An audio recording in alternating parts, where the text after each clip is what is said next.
What's up guys, and welcome back to the channel. In today's video, we're going to be working on the V6 MR2. We're going to be doing some brake upgrades to the car. I would like to stiffen up the pedal feel, so we're going to be swapping out the master cylinder and putting in a proportioning valve as well. I put a big brake kit on the car, and I'm still running the stock master cylinder on it. While it does work fine, I would like a little bit of a stiffer brake pedal feel, so I'm going to swap out to one that has a bigger bore. I ended up getting the master cylinder from, I believe, a 4Runner. My car does not have ABS though, so there is difference between ABS cars and non-ABS cars. And the part number that I got is that M39996. For the proportioning valve, Wilhelm Raceworks sells a kit which makes this bolt-on. It includes lines and the associated hardware. Installing the proportioning valve is going to be great. It's going to help with the brake bias because the rear of the car locks up way too early. The install should be pretty easy and straightforward. We're going to start with the master cylinder. You may notice that this is already empty and there's fluid everywhere. That's because this actually failed and just started leaking, so that's a second reason why I'm replacing it. Anyways, the install itself is super easy. Undo these two screws for the line, and then from there I'll just undo the 2 bolts on this side, 2 bolts on this side, and this will pull on out. I'm also going to remove the brace just to give me more working room.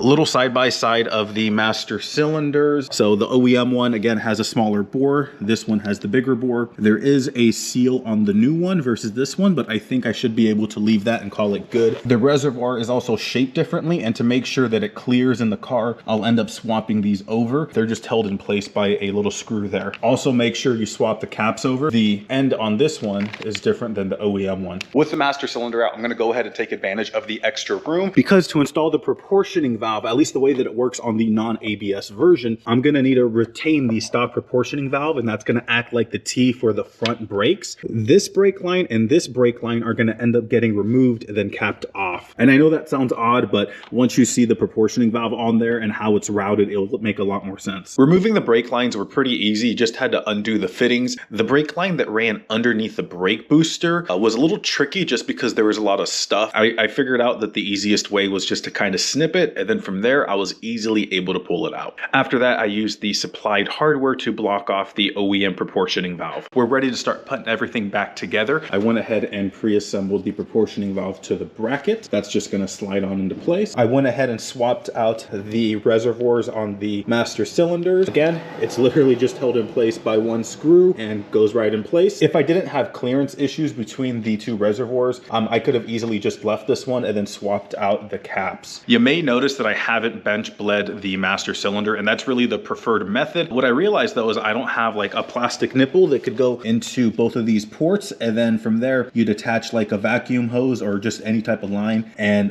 put it right back into the reservoir, and then you could bench bleed it. So what I'm going to do is just put it back in the car, and I should be able to bleed it that way. If I was going to bleed it by like, you know, hand, the traditional way of just like pumping the brakes, I 100% would run to the store, get the stuff to do it, and bench bleed it. But I have a tool that's powered by air, so it's going to be really easy to bleed the brakes. I'm not concerned about like having air stuck in the master cylinder.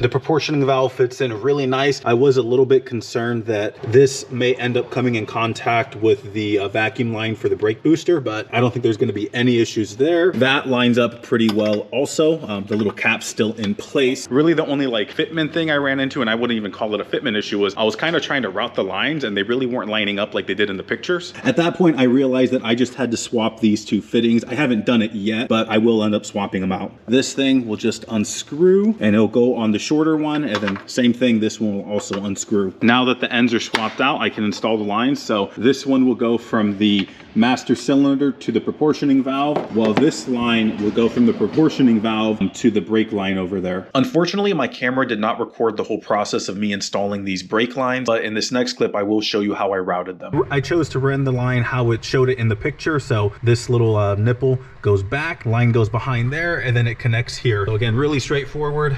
This one comes here, up around, and connects there. And then of course, this is the OEM line for the front brakes. All that's really left to do is go ahead and bleed the brake system. So I'm gonna put the car up on jack stands, and then I'll show you guys how I'm gonna do that. This tool makes it super easy to bleed the brakes. All I have to do is loosen up the bleeder valve, pull the trigger on the tool, and it does the rest. It even comes with a piece that attaches to the master cylinder that keeps it topped off with fluid. It's a kit that I got from Harbor Freight, not a sponsorship, by the way. A couple of things to note if you're using this as a guide. I have aftermarket calipers, so on these you start on the outside bleeder valve, then you go to the inside bleeder valve. If you have a stock caliper, there's just one bleeder valve. And then another thing to note is like the order in which you bleed the calipers out. So you always want to start furthest from the master cylinder. So this is a left-hand drive car, which means I'd start at the rear passenger side, then I'd go to the rear driver side, passenger side, and then the front driver side. In case anyone was curious, because I had the air compressor and that tool, the system bled out with no issue, even though I didn't bench bleed the master cylinder. Overall, super happy with this. The master cylinder install was pretty much, I mean, it literally was plug and play aside from just swapping out the reservoir. The proportioning valve kit, I'm actually super happy with as well. I mean, the install was extremely easy. It was very reasonably priced as well. And something else to think about with this kit is just the time that goes into it. Because if I wanted to install a proportioning valve on this car myself, would I be able to do it? Probably, but it'd take me a lot more time, particularly because of the lines. After I finish tidying up everything on this car, the plan is I'm gonna take it to ORP for an event. There's kind of like little asterisks there though. I'm on the wait list. It's a few weeks out, so I'm hopeful that I can still get in. That will just be a really fun opportunity if I'm able to get in, because ORP is an actual racetrack and higher speed. So I'm gonna really be able to see what this car can do. Well, that's all I got for this video. Thanks for watching. If you have any questions, please leave them down in the comment section below. I'll do my best to answer them, and I'll see you guys in the next one.